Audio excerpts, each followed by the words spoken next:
দেখুন বন্ধুরা, কত বড় একটা ভেটকি মাছ। হ্যাঁ, আমার এই বাড়ির পুকুরে আমি কিছু ভেটকি মাছ ছেড়েছিলাম।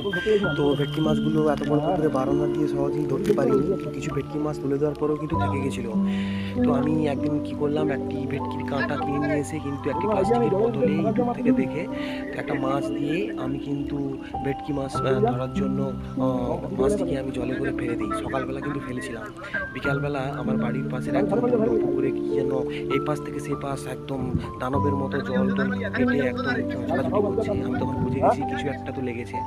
তো এসে যখন দেখি বোতল খুলে গোটা পুকুর ছোটাছুটি করছে, তো ধরবো কীভাবে? তো আনন্দের সঙ্গে একদম নতুনবার প্রথমবার ধরছি, তো একদম জলে একদম জালগুড়ি নিয়ে জানি কষ্ট, এটা অনেকটা রিস্ক। তো ভেটকির কাঁটা আছে, হাত একটু চিড়ে গেছিলো। তো লাস্ট মেশ কিন্তু অনেকক্ষণ সাঁতার কাটার পরে ভেটকি মাছটি ধরেছি। দেখুন ভেটকি মাছটি 2 থেকে 2.5 কেজি হবে।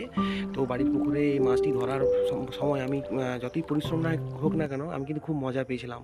তো আপনাদের ভিডিওটি দেখে কেমন লাগলো অবশ্যই কমেন্ট করে জানাবেন। ধন্যবাদ।